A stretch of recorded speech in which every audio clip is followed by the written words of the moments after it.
Yo, YouTube, what up? It's your boy, Shot City Trucker, checking back in with y'all. Live on location. Where we are? I think we're in Michigan, somewhere over here at another rest area, and we're going to talk about rest areas today, man. I think I'm almost the only... No, we got another truck over there. So we got one truck and me. That usually never, ever happens. But getting right to it. Rest areas and what happened at this rest area. Not this one, but... if you watched my last video, I was at a rest area. Parked up for the night, upload the video, everything was cool, respond to comments, lay it down in the bunk, watching TV. Hour later, boom, boom, boom. I thought somebody was knocking, so, I lay it down again. I'm not going to answer the door in the middle of the night like that.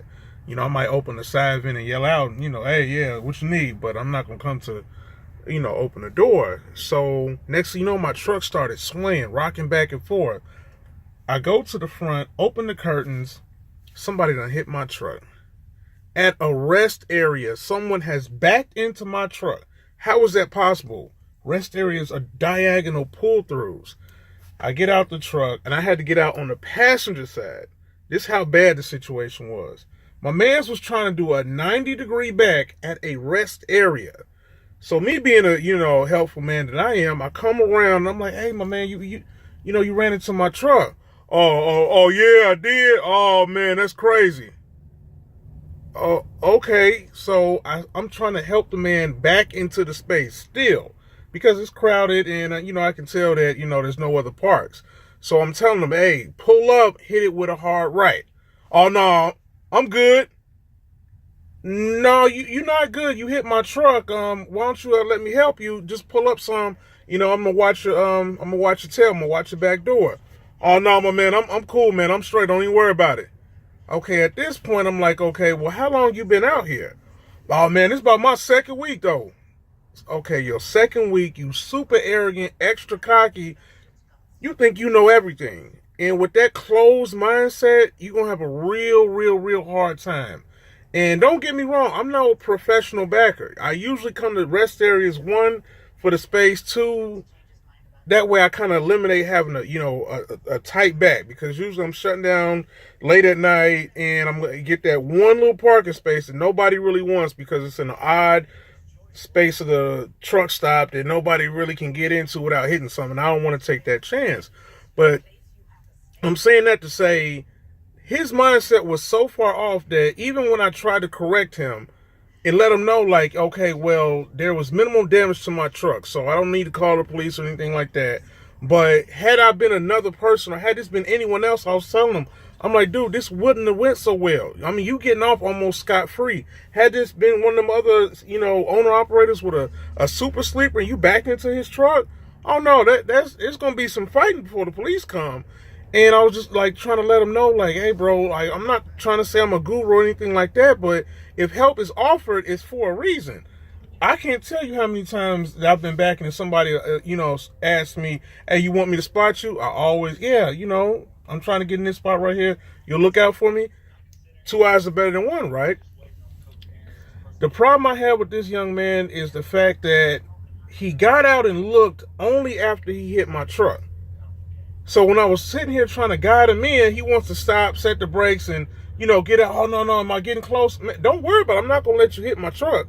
Now you want to get out and look. You should have got out and looked, before you went in back into my vehicle.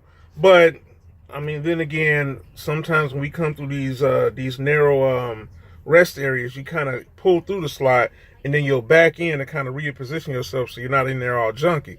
I'm thinking that's what he was trying to do, but, trying to wheel and deal and, show off like he knows everything. And with 2 weeks of experience, that's crazy, and I just don't get that. I mean, in 2 weeks, there's a whole bunch of, you don't even know how to slide your tandems correctly in 2 weeks. I mean, you haven't even gotten to all the back end, situations that you're going to get into out here in 2 weeks. I mean, you haven't even blindsided off a street in the middle of an alley or something like that in 2 weeks. But my thing is, it wasn't the amount of experience this man had. It was the fact that he had already shut off his mind and learned anything else. 2 weeks, it doesn't matter, because guess what? 2 weeks is going to turn to 2 years, and 2 years will turn to 10 years out here real quick. I mean, the days on the calendar just keep rolling. I mean, I still remember my first load. But, man, that hit my truck, man. Hit my truck at a rest area. But, I mean, I guess it happens. You know, it's just, I just don't understand the, you know, the mentality and the arrogance and the cockiness of some of these guys out here. But I guess I never will. But anyway, man, that's my 2 cents, man. Schneider IC Choice. And hit my truck at a rest area. But let's see. Okay, there's nobody around to my right and to my left. I should be good tonight. But I'm telling you, if it happens again, I'm going to be a real jerk about it. And I'm a real cool guy. I'm a real nice, humble, relaxed. How you see me is how you get me. Except when I get my truck washed. I'm a diva then. I'm a real stickler about my truck washes. You know, I'm coming over there with the light. I'm rubbing on the truck. And, you know, I done got my truck rewashed so many times for just dirt, you know. But, you know, when I go to that blue beacon, that streaking beacon, it's not, oh, that's dirt. Get the manager. You know, I'm that guy when it comes to that. But anything else out on the road, you know, I try and keep it open-minded. I'm humble, but I guess that's just me. But anyway, man, it's not IC Choice. Somebody done hit my truck, and, you know, there's no damage. But on the good side, you know, we won't have a bad week this week. So we finished off with getting our truck hit, but I think we're going to do all right next week. Check me out.